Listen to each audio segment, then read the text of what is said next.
আমি এমনও যুবক পেয়েছি, ইউনিভার্সিটি পড়ুয়া যুবক, সে দাবি করেছে যে আপনারা যে পীর মুরিদরা নিয়ে জিকির করেন সবাই মিলে একসাথে বসা, এটা বেদাত। এই পদ্ধতি নবীজির জামানায় সাহাবীদের জামানায় ছিল না। এই বেদাতি পদ্ধতি পীর সাহেবের দরবারে আছে।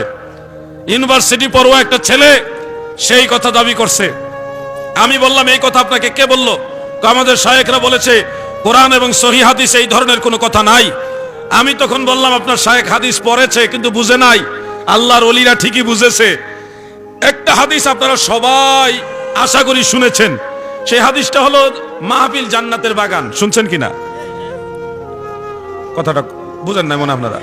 মাহফিল যে জান্নাতের বাগান, এই ওয়াজটা আপনারা শুনছেন না? এটা হাদিস তিরমিজির, আর অন্যান্য কিতাব আছে।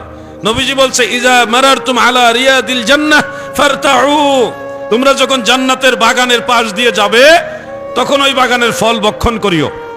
সাহাবায়ে কেরাম জিজ্ঞাসা করলো, আমা রিয়াদুল জান্নাহ ইয়া রাসূলুল্লাহ, নবী গো দুনিয়ার মধ্যে রিয়াদুল জান্নাহ কোনটা গো নবী? জান্নাতের বাগান কোনটা গো নবী?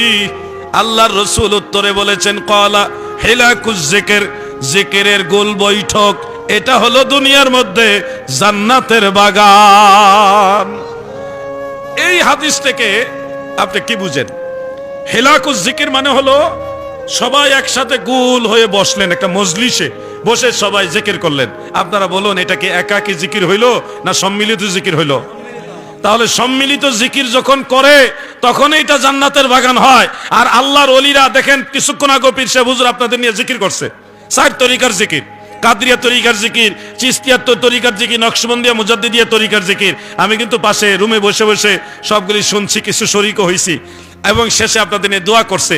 এই যে সবাইকে নিয়ে একসাথে বসে জিকির করলেন, এটাই হলো সেই আমল যে আমল করলে ওই মজলিসটা হয় জান্নাতের বাগান। সুবহানাল্লাহ বলেন। এই জন্য হাদিস পড়লেই হবে না ভাই, হাদিস বুঝতে হবে। আমরা এখন জ্ঞানটা নিয়ে গেছি কিতাবের ভিতরে, আমলের মধ্যে নাই। আমরা এখন পড়ি বেশি, আমল করি কম। কথা বুঝতেছেন? বই পুস্তক পড়ি বেশি, ইলেকট্রিক মিডিয়ার মাধ্যমে পড়ি, এই মোবাইলের মাধ্যমে অনেক বই পুস্তক পড়েন, কিন্তু আমল নাই, আমল কমে গেছে। আগের যুগের মা বোনেরা যেইভাবে সকালবেলায় কোরআন তেলাওয়াত করত, আগের যুগের মুরব্বী বাবারা, ছোট ছোট বাচ্চারা সকালবেলায় যেইভাবে কোরআন তেলাওয়াত করত, এখন কি ওইভাবে তেলাওয়াত আছে? সত্য করে বলেন, আছে? নাই। কিন্তু এখন আগের চেয়ে জাননেওয়ালা লোক আছে বেশি, ধর্মীয় জ্ঞান জানে, এরকম জানার মতো লোক বাড়ছে, কিন্তু আমল করার লোক কমছে।